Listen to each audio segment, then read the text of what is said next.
भारत में संविधान के संशोधन को लेके एक नया विवाद छेड़ने का प्रयास किया जा रहा है। में हम लोग समझेंगे कि आखिर भारतीय संदर्भ में समाजवाद का अर्थ क्या होता है, मार्क्सवाद से भारतीय समाजवाद कैसे अलग होता है। साथ में यह भी हम लोग समझेंगे कि धर्मनिरपेक्षवाद क्या होता है और भारतीय संदर्भ में इसका क्या महत्व है। और लास्ट में इस बात पे भी हम लोग चर्चा करेंगे कि क्या संसद द्वारा इन दोनों शब्दों को उद्देशिका से हटाया जा सकता है या नहीं। नमस्कार दोस्तों, पूरे भारत में संविधान के संशोधन को लेके एक नया विवाद छेड़ने का प्रयास किया जा रहा है। आप सभी को पता होगा कि जो आरएसएस के सर कार्यवाहक दत्तात्रेय और जो भाजपा में केंद्रीय कृषि मंत्री हैं शिवराज सिंह चौहान, जो मध्य प्रदेश के पूर्व मुख्यमंत्री भी रह चुके हैं, वो भी इस बात पे जोर दे रहे हैं कि क्या हमारे संविधान की जो उद्देशिका में समाजवाद व धर्मनिरपेक्ष शब्द जोड़े गए हैं, क्या उसको उद्देशिका में रहना चाहिए या नहीं, इस पर विचार होना चाहिए।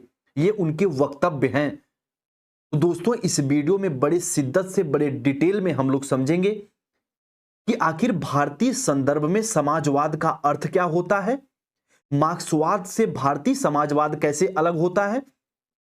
साथ में यह भी हम लोग समझेंगे कि धर्मनिरपेक्षवाद क्या होता है और भारतीय संदर्भ में इसका क्या महत्व है। और लास्ट में इस बात पे भी हम लोग चर्चा करेंगे कि क्या संसद द्वारा इन दोनों शब्दों को उद्देशिका से हटाया जा सकता है या नहीं। पूरी बात हम लोग करेंगे, तो आप लोग पूरी वीडियो को बहुत अच्छे से देखेगा, तभी आप पूरी बात को समझ सकते हैं। सबसे पहले दोस्त हम लोग उद्देशिका की बात करते हैं, जिसे प्रियम्बल कहते हैं कि संविधान की जो आत्मा है वो हमारी उद्देशिका है। तो उद्देशिका संविधान में कब जोड़ी गई कि 13 दिसंबर 1946 को पंडित जवाहरलाल नेहरू द्वारा संविधान सभा के सामने ऑब्जेक्टिव रेजोल्यूशन नामक दस्तावेज प्रस्तुत किया गया और इसको 22 जनवरी 1947 को स्वीकार कर लिया गया। वही ऑब्जेक्टिव रेजोल्यूशन आगे चल के उद्देशिका या प्रस्तावना के नाम से प्रचलित हुआ। अब दोस्तों, उद्देशिका की इंपॉर्टेंस क्या है, तो जो हमारे प्रियम्बल हैं कहते हैं कि पूरे संविधान को यदि आपको कम समय में या संक्षेप में देखना है तो आप उद्देशिका को या आप प्रस्तावना को देख सकते हैं। इसीलिए कहते हैं कि जो भारत का संविधान है उसकी आत्मा किस में बसती है, तो आप कहेंगे उद्देशिका में, प्रस्तावना में। क्योंकि दोस्त हमेशा ऐसा होता कि जब हम किसी सिद्धांत को या किसी नियम को बना रहे होते हैं तो कुछ मानदंडों को हम साथ में लेके चलते हैं और यही मानदंड संविधान की प्रस्तावना में संलग्न है। जैसे सभी व्यक्तियों को हम न्याय देंगे, चाहे वो आर्थिक सामाजिक, कि कोई भी व्यक्ति चाहे वो धार्मिक आधार पर, उसके साथ किसी प्रकार का भेदभाव नहीं होगा। इन सब बातों को आपके उद्देशिका में स्वीकार किया गया और इसी को आधार बनाते हुए आपका संविधान आगे बना। तो ये आपके उद्देशिका प्रस्तावना के इंपॉर्टेंस हो गए। अब थोड़ा सा हम लोग ये जानते हैं कि जो ये आपके उद्देशिका में दो इंपॉर्टेंट शब्द हैं, समाजवाद, सोशलिज्म, और जो आपका धर्मनिरपेक्षवाद है, सेकुलरिज्म, ये क्या होते, इनके क्या इंपॉर्टेंस है भारतीय संदर्भ में। तो सबसे पहले हम लोग समाजवाद की बात करते हैं। समाजवाद को अगर सीधे सीधे शब्दों में दोस्त हम लोग समझना चाहें तो ये कह सकते हैं कि देश या राज्य के जो संसाधन होंगे उस पे पूरे नागरिकों का अधिकार होगा, चाहे वो गरीब हो, चाहे वो अमीर हो, चाहे वो अल्पसंख्यक हो। यानी देश के पूरे संसाधनों पर देश के सभी नागरिकों का समान अधिकार होगा। ये समाजवाद के बेसिक फंडामेंटल हैं। अब थोड़ा सा ये समझ लेते हैं कि जो आपका मार्क्सवाद समाजवाद है और जो आपका लोकतांत्रिक समाजवाद है, इसमें अंतर क्या है। तो जो मार्क्सवादी विचारधारा समाजवाद को लेके बताती हैं, वो ये कहती हैं कि जितने भी उत्पादन हो रहे हैं देश के अंदर, उन पे कंट्रोल होगा सरकार का।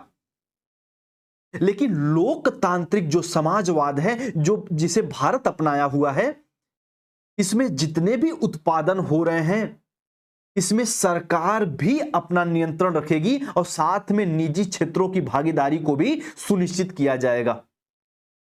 लेकिन जो बाजार को नियंत्रित किया जाएगा वो सरकार द्वारा।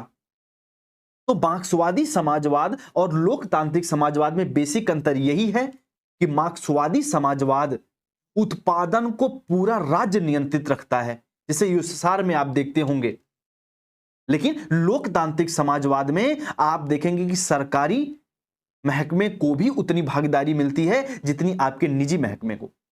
इन दोनों का इसमें परस्पर भागीदारी होती है, जो लोकतांत्रिक समाजवाद होता है।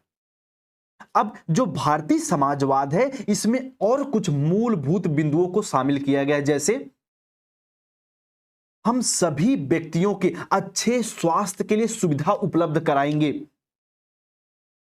सभी व्यक्तियों को हम एक समान आय की व्यवस्था करेंगे, क्योंकि भारत में अभी भी देखने को मिलता है किसी किसी व्यक्ति की कमाई एक दिन में 400 रुपए है और किसी किसी व्यक्ति की कमाई एक दिन में 4000 रुपए है, 4 करोड़ भी है। तो इस जो ये एक खाई पैदा हुई है, असमान आय जो है, इसको हम बराबर करेंगे। साथ में जो गरीबी है, जो भेदभाव है, इससे हम लोगों को बचाएंगे भी। ये भारतीय सामाजिक लोकतांत्रिक अर्थ होता है समाजवाद का भारतीय संदर्भ में। उम्मीद करते हैं ये समाजवाद के बेसिक फंडामेंटल को आप लोग समझे होंगे। अब थोड़ा सा हम लोग धर्मनिरपेक्षवाद समझ लेते हैं कि धर्मनिरपेक्षता क्या होती है। तो इसको अगर एक शब्दों में हम लोग समझना चाहें, एक लाइन में, तो कह सकते हैं कि धर्मनिरपेक्षवाद का सीधा सीधा मतलब यह होता है, खासकर भारतीय संदर्भ में, न पूर्ण रूप से धार्मिक, न पूर्ण रूप से गैर धार्मिक, न पूर्ण रूप से धार्मिक विरोधी। यानी हम अपने देश के अंदर किसी विशेष धर्म को सबसे ज्यादा बढ़ावा नहीं देंगे। ये केंद्र सरकार और राज्य सरकार इसको सुनिश्चित करती हैं, संविधान में ये प्रावधान है। हम अपने देश में धर्म के आधार पर किसी के साथ कोई भेदभाव नहीं होने देंगे। हमारे जो भी सरकारी कार्य होंगे, कामकाज होंगे, हम धार्मिक महत्वों का वहां पे आयोजन नहीं करेंगे, क्योंकि इससे जो अल्पसंख्यक हैं उनमें भेदभाव की भावना उत्पन्न हो जाएगी। तो ये भारतीय संदर्भ में धर्मनिरपेक्षता का ये एक आप उदाहरण देखें। अगर थोड़ा सा हम लोग इसकी तुलना पश्चिम के देशों से करें, तो आप सभी को पता होगा कि जो पश्चिम के देश हैं उसमें धर्मनिरपेक्षवाद या सेकुलरिज्म की पूरी डिफिनेशन ही अलग है।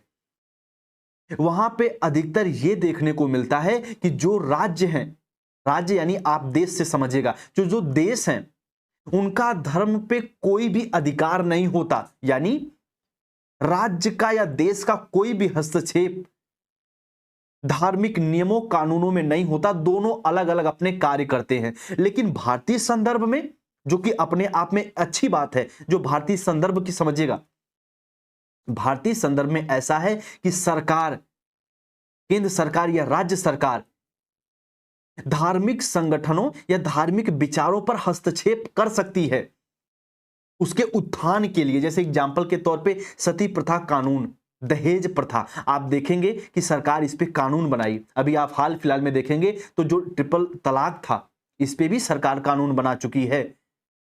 तो जब भी कोई धर्म के आधार पर भारतीय समाज में कोई अपराध हो रहा होगा या कोई गुनाह हो रहा होगा, उस पे आप भारतीय सरकार अपने कानून बना सकती है। लेकिन किसी भी व्यक्ति को कोई विशेष धर्म थोप नहीं सकती, किसी विशेष आचरण को मानने के लिए बाध्य नहीं कर सकती। तो ये भारतीय संदर्भ में धर्मनिरपेक्षता का ये आप बेसिक स्ट्रक्चर आप समझे। उम्मीद करते हैं आप भारतीय संदर्भ में समाजवाद को समझे होंगे, भारतीय संदर्भ में धर्मनिरपेक्षवाद को समझे होंगे। अब थोड़ा सा हम लोग ये समझ लेते हैं कि क्या भारतीय संविधान की उद्देशिका से धर्मनिरपेक्षवाद व समाजवाद को हटाया जा सकता है या नहीं। तो दोस्तों, इसका जवाब है कि भारतीय संविधान से जो उद्देशिका में ये दोनों इंपॉर्टेंट शब्द हैं, समाजवाद व धर्मनिरपेक्षवाद, इसको नहीं हटाया जा सकता। अब दोस्तों हम लोग ये समझते हैं कि क्या भारतीय संविधान की उद्देशिका में जो दो इंपॉर्टेंट शब्द हैं सोशलिज्म और सेकुलरिज्म, क्या इनको संशोधन के द्वारा हटाया जा सकता है या नहीं? इसका जवाब है नहीं, क्योंकि केशवानंद भारती बनाम केरल के फैसले में सुप्रीम कोर्ट ने ये तो कहा था कि जो आपकी उद्देशिका है, प्रियम्बल है, जो प्रस्तावना है, वो संविधान का ही एक भाग है और संविधान के भाग होने के नाते ये संसद द्वारा इसका संशोधन किया जा सकता है। लेकिन इसके जो बेसिक स्ट्रक्चर हैं, मूलभूत जो इसका सिद्धांत है, उसमें कोई हम छेड़छाड़ नहीं करेंगे। तो इस हिसाब से समाजवाद को कभी भी आपके प्रियम्बल से नहीं निकाला जा सकता यदि सुप्रीम कोर्ट की माने तो। और एक केस जो समंथा बनाम आंध्र प्रदेश था, इस फैसले में सुप्रीम कोर्ट ने साफ साफ माना है कि समाजवाद आपके उद्देशिका का एक अभिन्न अंग है। धर्मनिरपेक्षवाद भी आपके उद्देशिका का एक अंग है। तो सुप्रीम कोर्ट की यदि इस फैसले को आधार बनाएं तो यह साफ साफ पता चलता है कि हमारे प्रियम्बल से इन दोनों शब्दों को नहीं हटाया जा सकता। तो उम्मीद करते हैं दोस्त आप लोग ये पूरे विश्लेषण को अच्छे से समझे होंगे। अपना फीडबैक आप जरूर दीजिएगा। आपको ये आपको पूरा विश्लेषण कैसा लगा? आप धर्मनिरपेक्षवाद, सेकुलरिज्म को आप समझे, आप सोशलिज्म को आप समझ चुके हैं, उद्देशिका के क्या इंपॉर्टेंस है आप इसे समझे होंगे, उद्देशिका को क्यों हम संविधान की आत्मा कहते हैं इसे समझे होंगे आप लोग। उम्मीद करते हैं आपको ये वीडियो बहुत अच्छी लगी होगी, इंफॉर्मेटिव लगी होगी। तो चैनल पर नए हैं तो आप सब्सक्राइब करके चैनल के साथ जुड़ भी सकते हैं, अपने दोस्तों के साथ साझा भी करिए। चलिए मिलते हैं हम लोग अपने अन्य किसी और वीडियो के साथ। तब तक आप लोग अपना ख्याल रखिए। आप जहां पे भी रहिए अपना और अपनों का ख्याल रखिए। आप सभी को नमस्ते, जय हिंद।